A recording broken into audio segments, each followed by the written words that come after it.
Uncontrollables. Outrageous? Sometimes. Thoughtful? Maybe. Offensive? Probably. Fabulous? Always.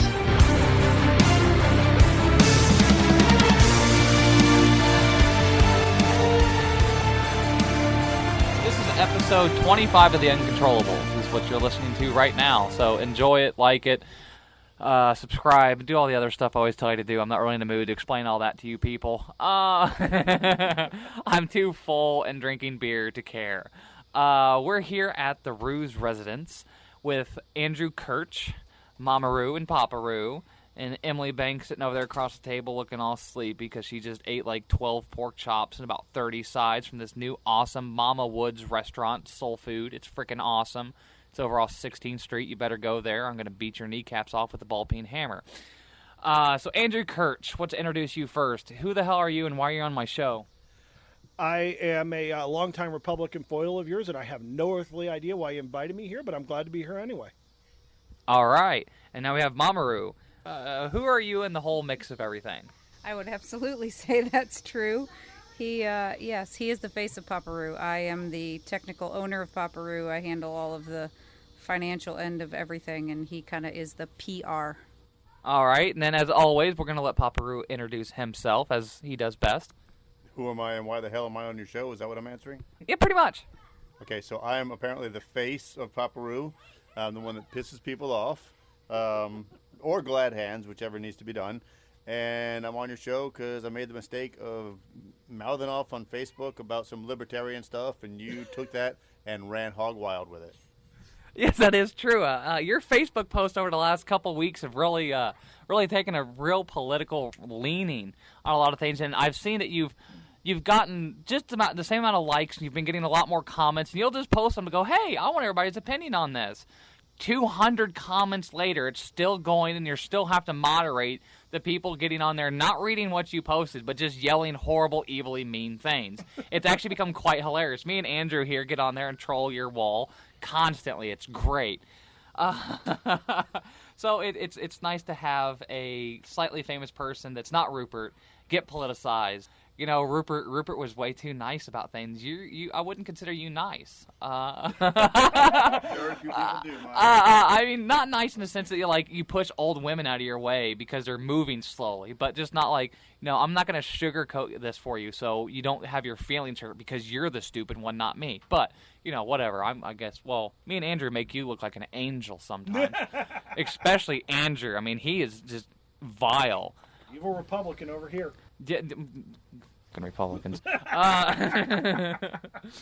All right, so we're going to talk a little bit tonight about what it's like to be a small business owner, what it's like to manage employees, and kind of some of the politics, actual politics laws around that, and then a little bit about just kind of politics in general, ranging from like Occupy Wall Street to Republicans, Democrats, and how they see things. And maybe a little bit about how socialists see things, and those crazy Australians with their $15 an hour minimum wage. So, it's 12 because they have an extremely high cost of living down there. And but we'll start off with something just kind of silly and stupid to get the conversation rolling. Is recently the RNC decided to ban NBC and CNN from their debates. CNN and NBC are no longer involved in the debate process for the GOP debates in 2016 because in 2014. They're going to air some piece on Hillary Clinton. They're saying it's free political stuff. It's 2 years before the debates get started anyways. It's not like people in America have the political memory of a gnat. So I don't know why they're worried. They just took a vote on it, unanimously agreed to kick CNN and NBC out. So nobody that watches CNN or NBC will be watching any of the Republican debates. Good job, Republicans. Great way to go out there and reach out to the voters. So we're going to start with Andrew here, who's a token Republican who likes killing brown people with bombs and hates poor people. You're a Republican, and what's your opinion on them kicking out two decent-sized networks from their whole debate process over them showing a documentary on Hillary Clinton? Well, I don't think that Hillary is the only issue here. We also have to look at the moderators who are anything but moderate in both the primary and general election debates during the 2012 election cycle. This has been long in coming, and looking at this as being an issue of they're doing a documentary on Hillary, so screw them, is really looking at the straw and not the whole issue. The Hillary Clinton's mockumentary, if you will, because you can't really talk about her without mocking her, but Hillary Clinton's mockumentary that these guys are doing is just the straw that broke the camel's back after a long series of unproductive and useless 2012 debates. That said, I have to disagree with your characterization, at least with CNN, in that Pew Research has done multiple polls of news audiences for cable news and found that no one watches CNN. I mean, no one honestly watches network news. The season 4 premiere of Duck Dynasty had like 11.3 million viewers, one of the most viewed shows ever. I mean, their viewership's massive, but that's 11.3 million people watched it. You got to think of it a country of like 700,000 and change. Yeah, Piers Morgan, 700,000 change. Bill O'Reilly, touts his 2.5, 3 million viewers? He's the big guy. He's just over 3. Just over 3 million people. Really? I mean, that's... Now, let's put that into perspective, because if you look at the rest of the Pew Research poll, the top 6 spots are all on Fox News. The next 2, and this is what I think is really damning of the liberal news media, is The Daily Show and The Colbert Report. Both rate higher than anything on CNN or MSNBC, and even after prime time, both garner over 1 million viewers. Yes, so they're not really losing a whole lot, but during the presidential time, CNN and NBC are playing on hotels, they're playing in restaurants, everything else, so we'll leave out the specifics on the numbers on there. It's the vast majority of their viewership's in hotels and corporate lobbies. Yeah, okay, but what do you think about, the RNC basically being, and we're going to leave you alone for a minute because you ramble, you statist. Paparu, what do you think about them basically kicking out 2 whole networks and trying to really keep strict control of their own little party, considering they're taking taxpayer money to do this, versus, say, like the Libertarian Party, which gets no taxpayer money for its primaries or its candidates? Well, I think it's a dumb move, no matter what. You're talking to Paparu, I take any media I can get. There's no such thing as a bad media outlet. In fact, in the entire time that I've been a media whore, I've only turned away one outlet, and that was Piers Morgan. Well, I was even on BBC, and I turned down CNN. So, but I think they're making up their issues. I think for them to say it's because you're running a liberal piece 2 years before an election is stupid. And I think all media is biased. It's just a question of which way is it biased. You're going to run stuff on Fox News, then run stuff on NBC and CNN. Who the hell cares? You're biased somewhere. So I think it's dumb. Very well said. What do you think about this? I mean, we've yet to really delve into how much you really go into politics, but I'd like to know the boss of Papa's life, what she thought about this. About the debate specifically, huh? About the debates, or about really just anything we just kind of yammered on about?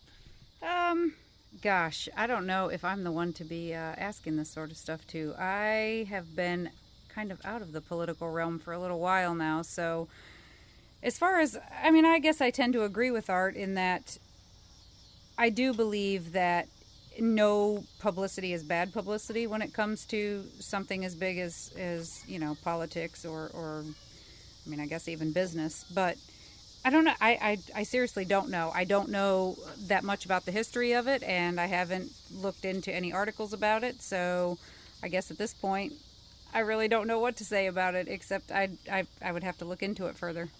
All right. Well, another thing that the article that I'm referring to is off the Hill, and it's it's not biased or anything, but what the resolution comes out and says, they're trying to be a little bit more controlling of their political thing, because the 20 or so debates that they had over 2011, 2012, They being the news media?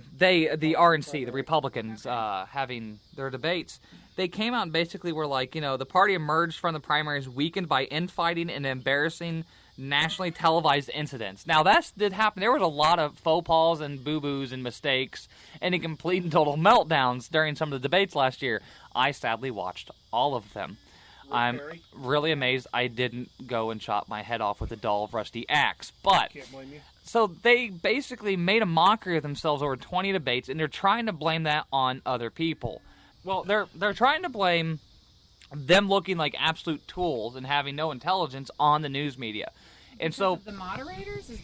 Is this because of the moderators that they're saying that it's the news media's problem? to a degree, yes, that they're saying that it's poorly moderated and they're biased in their reporting, so they pick on these candidates for making mistakes. Which, I mean, who doesn't pick on people for making big mistakes? Do you think how does this make you look at the RNC? Yes, I think it makes them look guilty of their own of their own faux pas. I mean, if they were battling amongst themselves on national television during their debates, then now they're backpedaling their way out of it, so to speak. I actually think that would make them look the fool more so than not. Okay, then we'll go to you here next, Andrew, but I want to put this little tidbit out there. I mean, if what the RNC is basically saying is they want a whole bunch of, nice, clean candidates up there all agreeing with the Republican platform, what would be the point? Why have all those candidates in the first place? Why didn't the RNC just come out and say, this is who we're picking, and jump out of primaries? Well, I don't agree with the premise, and I do think that of your statement, and I do agree that debates are necessary. The problem is the political bent, shall we say, to the questions that are being asked. The Republican base gets no benefit out of questions, as to how the candidates would extend, for instance, social programs. The Republican base wants those cut. So, you have questions in Republican debates that have no business being there. How are you going to cut the military? How are you going to expand social programs? These questions have much more purpose in a Democrat. But do they not, though, have purpose? Because there were some Republican candidates that wanted to cut military. There are some Republican candidates that do want to maybe just not cut, but maybe reform social programs. So couldn't they take the opportunity? Shouldn't our candidates be smart enough to take a loaded question and answer it properly? I mean, I see Libertarian candidates and some smart Republican candidates do this all day long. They take a loaded question and answer it. Are you saying we should basically panhandle to dumb candidates? As a Republican, do you agree with that sentiment that we should protect dumb candidates from maybe loaded questions? No, but I don't think that we get any benefit out of subjecting either the viewer of the debate or the candidates themselves to 2 hours of misery. And that said, you're still going to get plenty of I'm going to cut 3 parties and only remember 2 of them gaffes in the debates, even if the questions are fair and balanced. The fact is the questions weren't fair and balanced, so the gaffes that were there weren't as obvious simply because the questions were so, again, as we shall say, bent to the right or to the extreme left. I think that we need questions that are relevant to the base that are picking the Republican candidate. This isn't a question of are we going to ask them softball questions and find great party unity at all. I think this is a question of are we going to ask the questions that our base cares about. Good point. So, Paparu, how does this make you look at the Republican, the main national Republican Party and the whole presidential election itself from a Republican standpoint as kind of a libertarian looking in?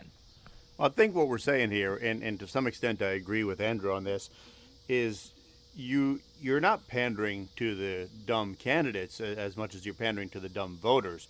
Let's just cut to the chase here. When you're talking about the primaries, if you're watching the Republican debate about the primaries, you're rooting for the most extreme right-leaning guy there is, and you don't care about the rest of them. And same with the Democrats. If you're watching those primaries, you're going for the most ultra-radical lefty that there is. And then there's the rest of us that actually want to know truly how does this affect our day-to-day, and those are the Libertarians. And we don't have the primaries. So I think Andrew's got a really good point. Why even bother asking questions that the people who are voting don't care about, and the people who care about it aren't voting Republican? Makes perfect sense to me. I don't think we should have debates in the first place because I don't agree with government in the first place. So we're not going to go there. I could go on a rant for like 30 minutes on that. I'd like to make one more quick point on this before we step away from the issue. Keep in mind that the Republican Party was the only party holding a primary. The Democrat candidate for president was picked 4 years before. So only one party was out there beating itself up on national television. I think we'll see a different dynamic in 2016 when both parties are picking their presidential primary candidates. But we have to ask, given that, Obama's had 2 terms, Clinton had 2 terms, Bush had 2 terms. It's been a long time since we've had a one-term president. And it's because of these endlessly bloody primary fights when the other party's just sitting back collecting money in the war chest. Okay. Oh, the Howard Dean Street. And Texas, and New York, and we go to South Dakota, and Oregon, and Washington, and Michigan, and then we're going to Washington, D.C. to take back the White House. Well, That's one of the great moments in politics. My point being, meltdowns happen. Meltdowns happen, Yeah. and you don't blame them on anybody. You blame them on stupidity. and what facet of our lives in America has more stupidity than presidential elections? Actual presidents. Actual presidents. Okay. Why would we not want the meltdowns? Wouldn't we want to see the want meltdowns? to see I it would before they're in want to office. see the meltdown before this person gets elected. Absolutely. No, hold on, but it's the RNC here that's coming out wanting to change this. The RNC doesn't want to look bad. They don't want these left. I don't want to say left. I don't buy into the left-right paradigm. I want to say these more Democrat-funded leaning news sites don't want them to have any material to use against their candidates. Which makes no sense because if your candidate's dumb, they're going to have material to use against them, period. And so if they're susceptible to a meltdown, then, well, I'm tired of talking about Republicans. It makes me I love sick. talking about Republicans. It's my favorite subject. Can we do that more? No. Specifically him. I think he. And we needs can to talk talk about me himself. all night. Well, there's a lot of you to talk about. Thank you. All right, so let's move on to great food at Paparu. That's why there's so much of me. Gonna blame it on somebody else, right, Kurt? That's Not my necessarily fault. blame. Not my fault. typical Republican. Wait a minute. That's no blame there. That's a compliment to the excellent food. Okay. Well, speaking of food in Papa Ruth's restaurant, let's talk a little bit about what it's like to be a small business owner in a little bit different way than I might have before. I've been learning a whole lot about what it's like to be a small business owner. I've worked with small businesses. I've worked with small crews, I've been one of 3 employees of a business before, but being the actual owner and actually having employees under you has been a very, I don't want to say surreal experience. One I am regretting ever getting into. One I horribly want to step out of, but I've got myself in such a financial pickle that it is. If I don't make this work, I'm killing myself because I have failed at everything in life. This can't be that hard. For anybody that's kind of new listening or doesn't know, I mean, if you don't know, I'm going to slap the shit out of you if I ever meet you in person because you should know this about me anyways, is I am a co-owner, one of 3, of Indy Couriers, Indy's only professional bike courier service. And we basically just ride around our bikes and deliver crap. And that's really our business. We're licensed and we're licensed and bonded and insured for document delivery, which we get none of because all the law firms downtown decided to move up to 86th Street, way outside of any reasonable delivery zone. The restaurants downtown don't want to do more business, so they don't partner with us. I mean, we've talked. I know at least 7 restaurants off the top of my head I've gone into and talked, and they're like, "Oh, we don't want to do that much business." I'm like, "What?" It's absolutely absurd. Some of the excuses that these restaurant owners have come up with, they're like, "Well, it seems too expensive. I pay this one guy $9 an hour to sit here in case we have deliveries, but we're not willing to pay you $2.50 for delivery." And I'm like, "Well, how many deliveries do you get?" He's like, 4 or 5 a day. I'm like, "So you're paying this guy for 8 hours of work at $9 an hour? Really, you can't do simple math?" And I've learned that a lot of the small business restaurant owners downtown, as I'm probably going to regret saying this, are from money. They got their parents to give them money to open up their trust fund babies. And, some of these places, they don't really know what they're doing. They're like, "Hey, this is really cool. I want to do this kind of a restaurant. I think this would be a great idea. I'm just going to throw a crap load of money at it and not have a clue what I'm doing." And we've run into that. So recently we've partnered up with another smaller company. It's not massive, but it's not tiny like I am with, like 7 employees. and they do online ordering. So we partnered up with them, and I'm regretting that decision every second I'm alive. At the short term, I think in the long term it'll pay off, but you never know. It's like, hey, this sounds really good. I'm desperate. Let's do it. And then you regret it until it eventually pays off. Now, I'm very negative about it because my business hadn't, it's still, we're still within the first year of it really, running and really working. And we just now hired on some extra guys. And we'll talk about why it sucks to have employees later. But I haven't turned an absolute cent in profit. I've actually ended up going from having about $200 a month of overhead to about $2,000 a month of overhead. I don't know why. My other business partner made those decisions without my knowledge, really. So, that's cool. Glad he's paying those bills. But let's talk to the Roos about them, what it was like in the beginning with starting up a business and some of the thoughts and feelings of, oh my God, did I just really decide to do this? I hate everything about this idea, or love it, or however you felt about it. Just kind of in the beginning stages of what was going through your head when you did this. How long did it take before you actually made it anywhere, before your kind of ideas were like, okay, this was a great idea. I enjoyed this decision. And who do I start with on this? I guess you can start with me. I'll start with you. I think we still go back and forth as to whether or not it was a really good idea. Because in the beginning, it was nothing but survival. We knew that corporate was not going to be in our permanent future, and therefore one night, literally in the middle of the night, Art woke up and decided, you know what, I can't do corporate anymore. I'm leaving. I'm going to pack up my desk. I'm out. I said, what are we going to do next? He said, I don't know. Let's try opening a restaurant.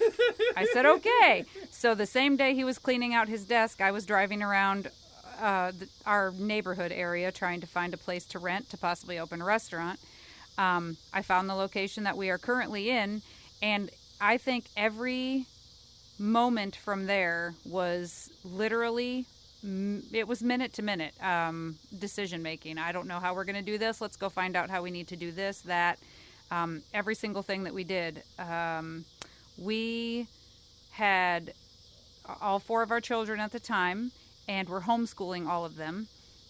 And we knew that it had to incorporate our entire family. That was really important to us, is that we pull the family together, because what originally made Art leave corporate was one of our children asked him what he does every day, and he kind of really couldn't explain what he did at a desk every day pushing paper.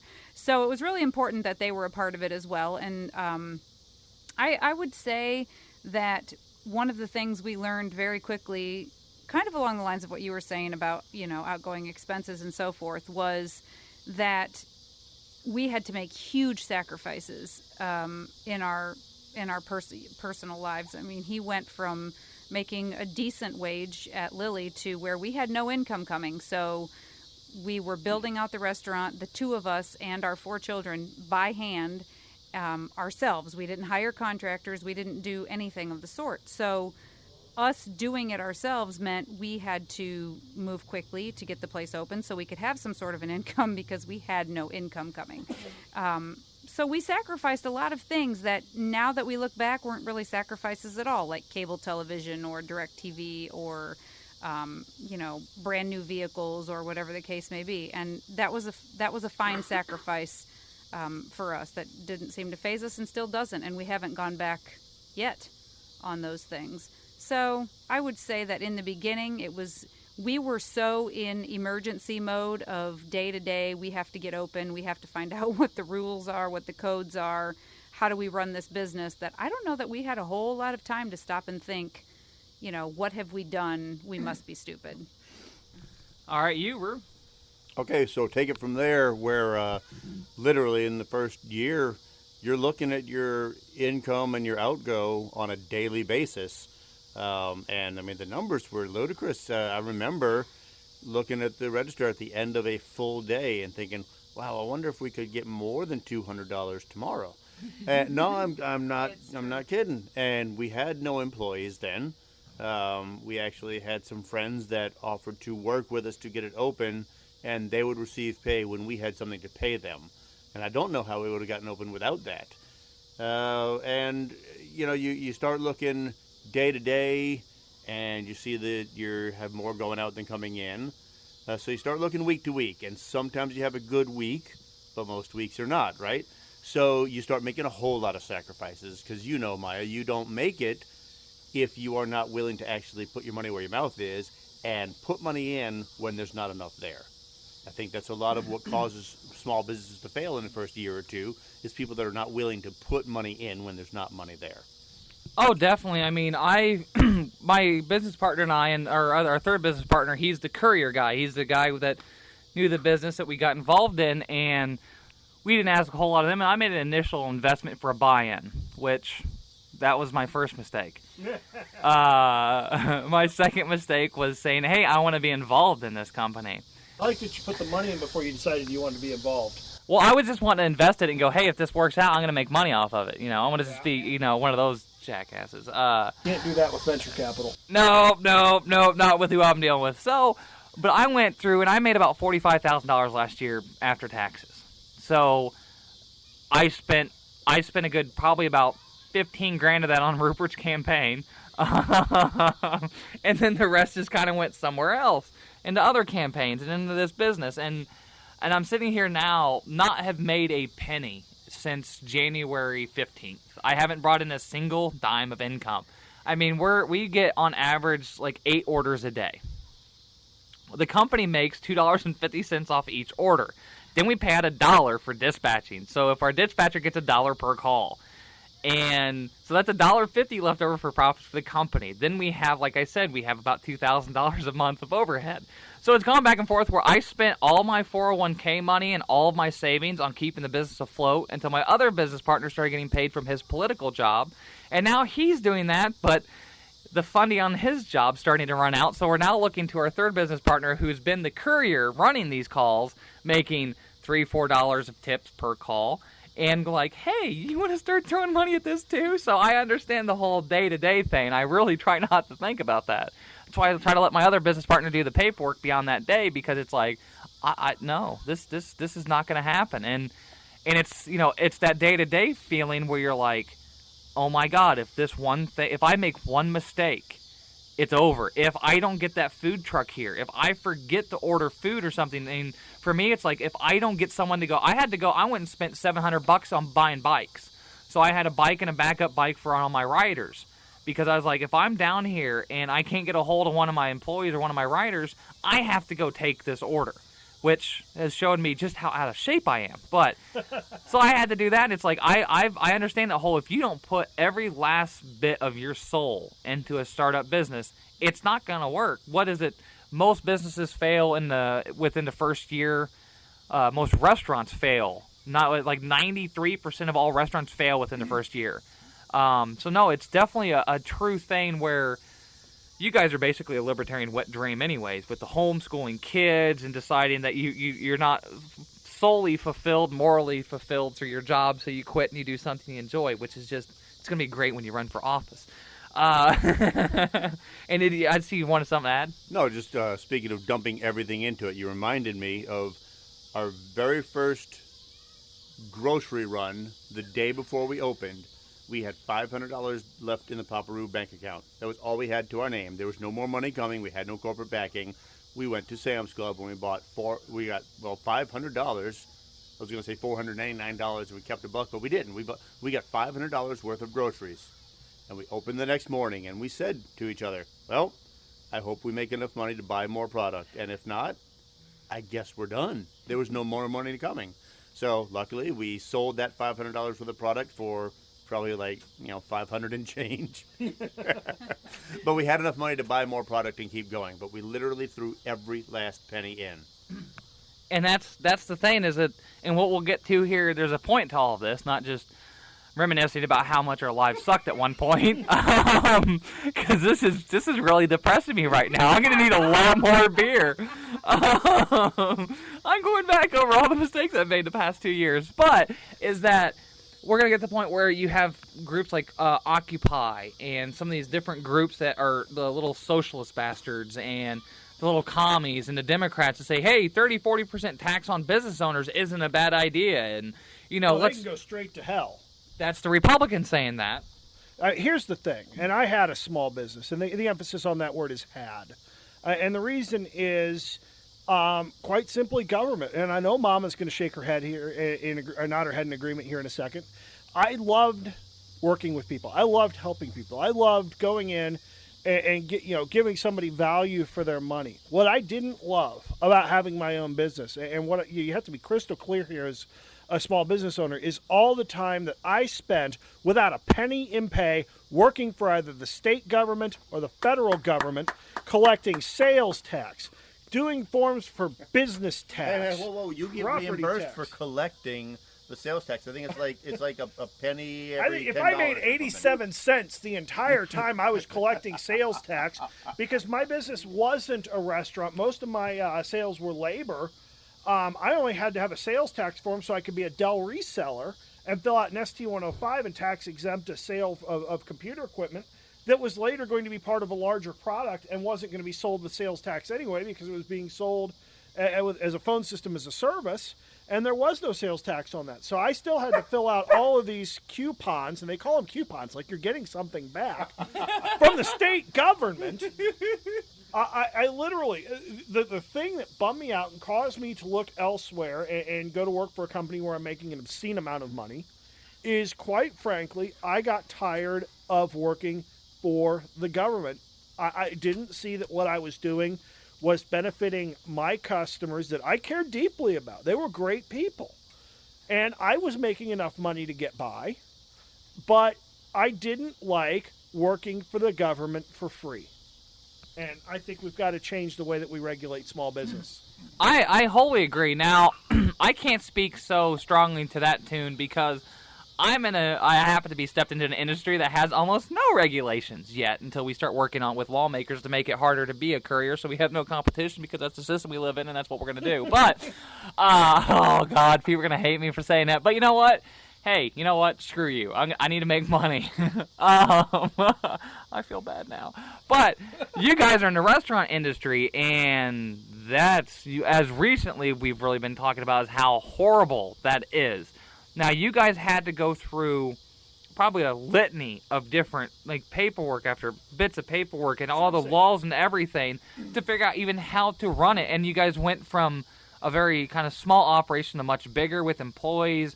And how stressful and disheartening was it to start going through that process and look at all the regulations and laws and crap set against you to starting a business and employing people? I guess as far as the employees go, they just kind of just started coming. Now looking back, I don't even remember I remember pulling the trigger on the first employee and saying, we need somebody to help us out with our lunches. And then from there, it kind of just snowballed. But I would say that a lot of what frustrates me about the small business is nobody really understands exactly what goes into it. A lot of like what Andrew was saying, where people think you go home, you've made every penny that goes into the register, and you get to keep it all. And then at the end of the day, you're just chilling. You're just relaxing. And people think that when I'm not at the restaurant on any lunch shift or dinner shift, well, I must just be sitting poolside doing a whole lot of nothing. And that couldn't be further from the truth. I worked today even on Sunday, and pretty much there's not a day that goes by that we are not working for the business and not making a penny for that. There's no hourly wage for that work being done. Art makes far less than minimum wage, and just because he's got obligations that he has to make to collect a paycheck. And so we sit here and work basically for free, like Andrew was saying, just to calculate what's due to the government day after day after day. Right. Who did nothing to get it. And so, the fact that along those lines, the fact that we tried to expand our dining room in order to take on more customers at a time, because, if you've ever been to Paparu, you know that it's a tiny little place, was completely shut down and unworkable by the government, and we were therefore not able to hire more employees to end up basically paying more income tax, nor were we able to collect more sales tax. So that was one thing I never understood, was why we would be discouraged from expansion when it actually would result in more money to the local government.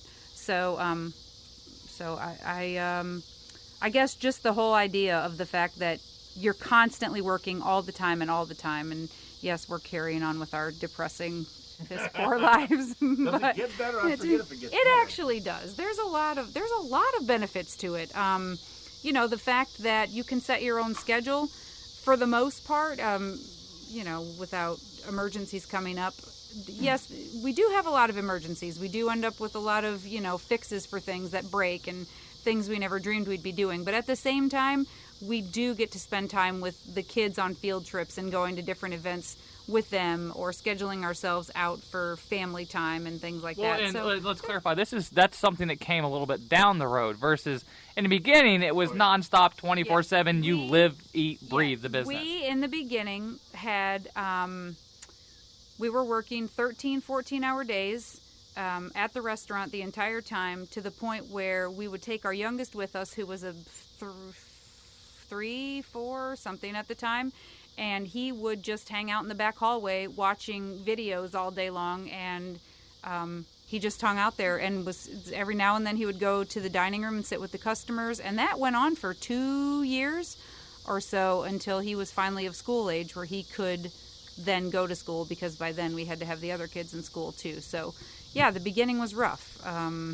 It was there were a lot of stresses. There were family stresses for sure, and then the financial ones were also very extreme. Okay, so this was supposed to be about what it's like now and the employees, and what it's like to run a business where you do have employees to take care of, employees that are supposed to take care of you. So, you want to go there? Yeah, just kind of a broad thing of like what it's like to with mixing in government standing in your way. And you've talked a little bit when you talked on a post about legalizing pot and piss tests and everything else, about what it's like, the fear that if an employee hurts themselves, you can get sued and you'll be liable for it, and insurance, and just kind of give us a nice little over on what it's like kind of from the beginning, first employee to now, what it's been like, that whole process, and how really it's not really something you want to do to hire somebody. It's kind of like, do we have to hire somebody? Yeah, so it's interesting going back. At the beginning, we had no employees. It was just us and some friends, and it took, like Mama Ruth said, 14, 15 hours a day, all day. We got an employee to help out because our lunches got a little bit busy, and it took some of the stress off. But it added another mouth to feed, right? So there's another stress. Now we have to make sure that we can make that employee's payroll, even though we can never make our own. And so we add another employee, and the joke is that second employee had put on her Facebook profile that she was Rastafarian. And so I'm giving her crap about it. I'm like, you can't just say that in public. Now I have to make sure that I'm checking you for. She's like, wait, what are you talking about? No, my friend put that. I didn't put that. Okay, whatever. Well, I have to check your friend then for, there's all kind of things that are liabilities that people don't even think about. And as we get more and more and more employees, well, now we're up to 25 employees. And we have so many employees that we can take our time to get things right administratively, and we can get things right with the family, and we can get things right to protect these 25 employees, because guess what? They're all Rastafarians. and and the decisions that they make impact us. And when somebody slices their finger off in a slicer, and I send them to, med check to get fixed up, the very first thing that they do is a piss test. And how many times can I send in people that have sliced off their fingers and they test positive for illegal substances before finally somebody's raising a red flag? Hey, Paparoo, are you even screening your employees when they hire? Why are you hiring a bunch of Rastafarians that cut their fingers off on a slicer? Maybe don't. So, it's a trade-off. So we have more personal freedom now, but we have a whole lot of personal responsibility to people that just kind of don't know what we're up against. And it's our job to protect them from an overbearing government.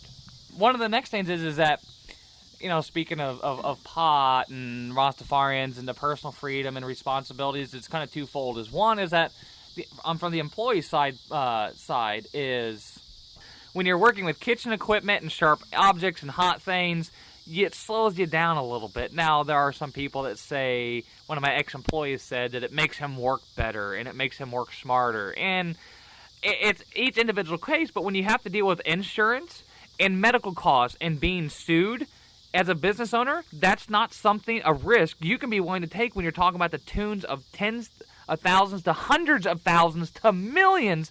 And emotional distress and damages can be tens of millions of dollars. You know what? You can go smoke pot all you want. I don't want to be charged $10 million because you actually screwed up, and I can't prove one way or the other if it was because of pot or not. That's not my responsibility to bear, and that's what you kind of reiterated the other day on your Facebook post, and we've talked about before. So that's that part. But the employees, they bitch about their work, and they bitch that they have to do this or have to do that and everything else. And I want to stop here for a second and say something. I've been to Papa Ru's restaurant at least 150 times. I have yet to hear one of his employees complain about really anything. So I don't think that bitching is universal. I think it's a side effect of how you treat your employees. Papa Ru just mentioned that he has a set of responsibilities now as a business owner. And you have a lot more liability as a business owner. So he makes one wrong decision as a business owner, he can lose the jobs for everybody under him. If he screws up and Mama Ru screws up and says, oh, I just completely forgot to order food for next week. Oops. So that's a 2-week mistake. That's 2 weeks of no business. That means the whole business could possibly fail, and all the employees aren't working. They're not getting paid, everything else. And if an employee makes mistakes, so on and so forth, there's a lot to it, and it's a really big thing. I could probably rant about just a question I want to get to for 30 minutes on that. So people in Occupy bitch about basically they want more freedom at work. They want a bigger slice of the pie. They want this. They want that. Then the others. You want it? Wait, you want it? You want a bigger slice of the pie. You want a bigger chunk of what goes on at work. You got two options. Start your own company and put up with what everybody at this table has put up with, or do the work to earn what you want. You want the extra responsibility? You want the extra money? Do you want to be an executive? Do you want to do what people like us do? Put in 13, 14 hours a day. I'm still doing it, and it's not my company. I'm going to cut you off because that's going to be my next point.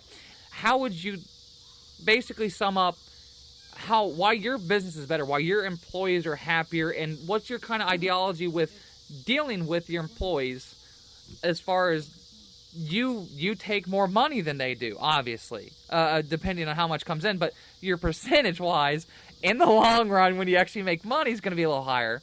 And over time, you're eventually going to end up making more money once everything's really level out, and that takes years to get there, which most people don't realize because most employees are retarded.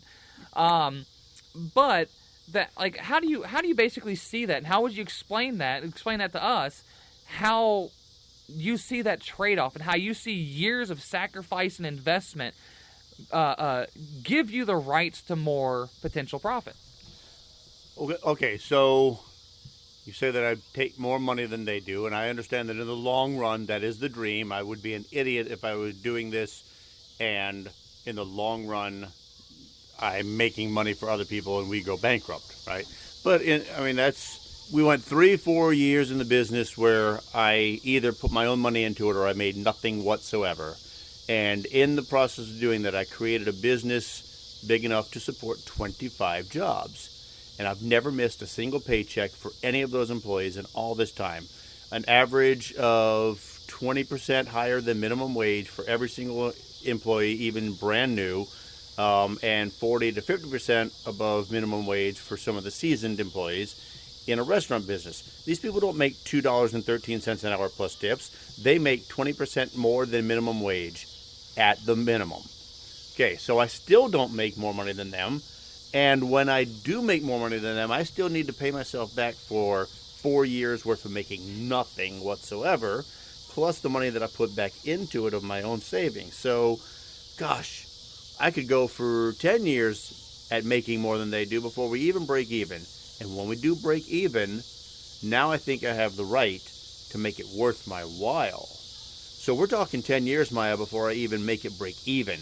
They have gotten their paychecks every single time, when very often it means that I have to sacrifice mine in order to guarantee theirs. That's what gives me the right to someday make whatever the hell I want to make off of this, because I'm the one that took the risk. They took no risk. If this falls apart, they go get another minimum wage job somewhere, and they dream about how great they had it when they were making 20% above minimum. If this falls apart for me, I lose my house, I lose my family, I lose all kinds of stuff. That's what gives me the right. Well, I mean, do you believe that, say after 10 years, you guys are really doing well, you've got a nice income flow, you start making 100 times, 200 times what one of your employees are. Do you feel that that's justified? Do you feel that you actually do deserve that for all the hard work put in, or should you maybe pay your employees more? Well, I can tell you that knowing us, what would happen is we would end up paying our employees more. We would not keep it all for ourselves because that's not how we work, and it never has been. I mean, look at now, for instance. We could simply just lock our employees into some low-wage job and keep the rest for ourselves, but we don't. We want a positive work environment for all of our employees, and Andrew Kirch was saying that he's been in there and he's never heard an employee complain. Well, a lot of call it hush money, I guess, but a lot of what keeps them happy is the fact that they do make a decent wage there, and we give them the option to, somewhat buy in, to be a part of it, to make decisions and things like that. So, no, I honestly don't think we would, justified or not, I guess a lot of that depends on what happens in the next 5-10 years or whatever.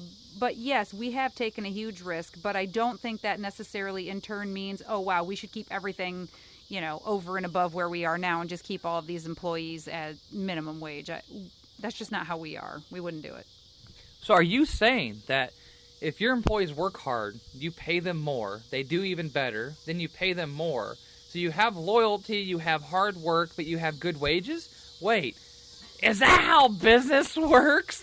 Oh my God! And I think this is a false comparison, and I want to go to my favorite liberal comparison to two companies, and that I hate you for this already. Oh, because I'm going to invoke Walmart?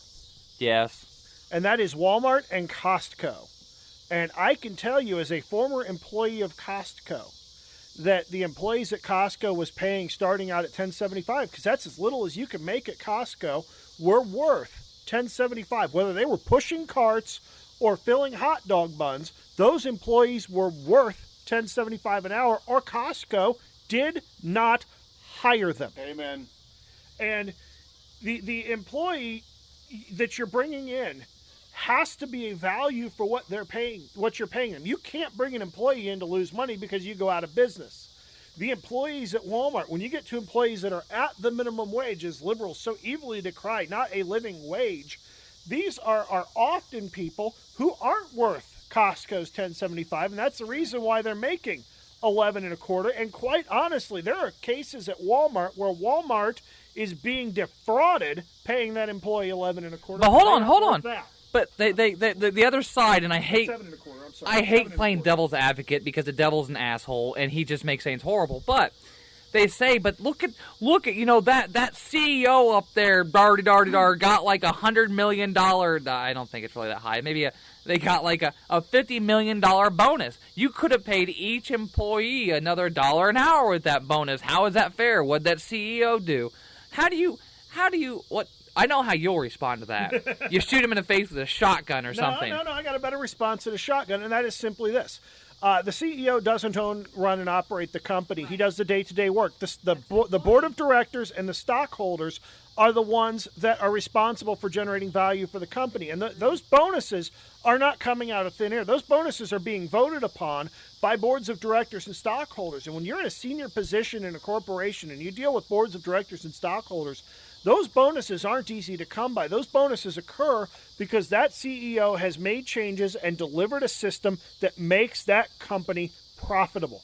That CEO has a skill set, and that CEO has a work ethic that the $7.25 employee simply does not have. Sometimes it's just buddy. Hey, we want to give this guy about $50 million so he can do us a favor, and that's what we're going to do, and that happens. But it's not all the time. It's very rare. Enron. Well, hold on. I can give you another example. I don't want another example. You shut up. Is incentive. Incentive. Paparu, part of it, there's multiple incentives for starting your own business, running your own business. Is that you can believe what you do. You can believe in what you're doing, and you can enjoy what you're doing in. And then another one is you can make money off what you enjoy. The benefit that is that you can go to work, hate it for 10 years, and then start enjoying the money you get and enjoy that you did something you liked for a while. And you can look back fondly after having drank away all the bad memories. In my case, enlightenment tool away all the bad memories, which will happen one day soon, a lot every day. But so it's incentive. So if you're at the top and you've got these tax rates like we had way back when, where the top 1% was getting taxed at like a 90% tax rate, where France says they want to put in 100% tax rate on the top 2%, and other crap like that, and then you want to do the $15 minimum wage and take from all these people at the top. When you think about the amount of money, Paparu's managing one restaurant, but you got places like, say, everyone likes to attack the oil industry. They make, what, 4 cents off every gallon? So they're making 7 cents? Is it 7? 7 cents a gallon. 7 cents a gallon. The government's making like 22 cents a gallon. So you think when you have hundreds of millions of gallons of oil moving through the country, and hundreds of millions times 7 is 700s of millions. Do you wonder why those guys make so much money? They're taking percentages, not lump sums. So if you go and you want to tax a business a whole bunch at the top, if they change the tax rate for people that make, say, over $100,000 a year, because that's what people think's rich these days, when it's, oh my God, it's not. If hypothetically, if you made over $100,000 a year and they wanted to move the tax rate up to, say, 80% of your income tax 80%, would you have an incentive to grow your business anymore? Or would you keep it where you're under $100,000 making a year and your business doesn't make that much? Yeah, no, I mean, I would never grow my profits up to the range where I would allow myself to be taxed like that. That would be ridiculous. I do want to point out, though, that I draw a very clear distinction between sole proprietor of a business who grows it from the ground up, much like, say, Colonel Eli Lilly of Eli Lilly, versus CEO who's hired in to keep something going or make it better, which would be whoever the current CEO is of Eli Lilly. I lose track. The difference being, I have no other option. I can't be hired in as a CEO of some other job. I don't get courted by other places. I don't get countered with higher money and better compensation packages. I should be allowed to keep whatever I make. I'm not saying I would. I agree with Mamaru. I wouldn't do it, but I should be allowed to keep whatever I make above my costs. CEO is a different game. That's just a guy who has a fancy job and can go somewhere else and do that fancy job for someone else. I think you need to draw a clear distinction there. I disagree, and I don't know that I would have 9 months ago. And the reason why I disagree is in the company that I'm working for now, I'm on the leadership team, and I'm very much exposed to the effects of decisions that the CEO makes and how absolutely critical those decisions are. And I could say this, 10 years down the road, when Papa's massively successful, and I can say, hey, 10 years ago I was on a radio show with Paparu, and people around the country are going to say, wow, you knew him? The CEO that walks into a company and has to take it and grow and produce value and make those decisions, deal with the board of directors, deal with the senior leadership team, and make those two things click. Because I can tell you this, there are no two groups of people that hate each other more than the senior leadership team and the board of directors that they have to justify everything to, and the poor bastard CEO who's stuck in the middle of it. So it's a very difficult job of cat herding. The reason why CEOs make what they do is that there's very few people that can do it successfully. And if you look at the history of a company like HP, you'll see that. And, are they paid obscenely? Probably, but that's because the skill set is scarce. I guess I could maybe kind of go along with that. I still do believe in a corporate sense, in a corporatist world, that holding down employees and asking for the bare minimum because you can consistently ask for the bare minimum and get it, as I kind of alluded to with my girlfriend's job and company, is that if you only ask for the bare minimum and you only pay about the bare minimum, you never have to worry about inconsistencies, and each store is going to do roughly the same, and you don't have to worry about stuff. I think that's definitely plagued this country, where it used to be one of the things I really like about Ayn Rand's writings and like Atlas Shrugged is, I can't remember the character's name, but talked about, they asked him when they're in Gulch Gulch, why are you teaching your competition how to do something? Why are you having him help you? He can learn your trade and do it better than you. And he's like, this is all very non-verbatim, so this is kind of rough shot, is that I hope that he comes and challenges me and forces me to do better myself. And I think that's something we've really lost in this country, especially with the scarcity of, I guess, quality labor and quality products and the monopolization of everything using government force, is that you don't want competition as a company anymore because you're set in stone. You can consistently make shit profits, technically, historically speaking, versus where in a real business you would want your competitors to try to best you every day in the most honest way possible. It would strive you to go, and good competition's good for business, which any real person that understands economics knows. But you don't really see that in this country anymore. You see, I want the bare minimum because I don't have any competition, so I don't have to care, which means your base doesn't grow, your employees don't grow. And then with the over-rampant use of intellectual property rights and patents, is that even if you could start your own company, good luck trying to afford to buy patent rights and IP rights. That's one thing great about food is that you can't really patent a recipe. I know they've tried really hard. Before I move on too far, keep your thought. One quick question: if you could, would you patent any of your recipes? Now remember, there's libertarians that listen to this. I can tell you that it wouldn't make any sense, okay? Specifically from a restaurant owner's point of view, what I do is not rocket science. What I do is hard work and lots of dedication. It's also costly to do on a small basis, so I'm not worried about the guy at home that's going to try to reproduce what I do, because good luck to him producing one of what we produce hundreds of every day. But yeah, anyone that wants to put forth the amount of work, the amount of playing chicken, you've heard me talk about playing chicken. Owning this small business is a big game of chicken. The trick is to not be the one to swerve first. So anybody else wants to do it? Yeah, come along for the ride. Well, speaking of chicken, you did put Scotch eggs on a roast pork po' boy, and it worked out wonderfully. Crisis averted. I want to correct Papa because I don't necessarily agree with him. I want to bring up my second interaction ever with the Bouvier family. And this was a thread where somebody was asking about the recipe for the... You're talking about safeguarding and protecting versus patenting and copywriting. True. I am free to... Now, tell the story. I want you to tell the story. I think the story's hilarious. I am free to do whatever I want to try to protect my interests. I would be stupid to not.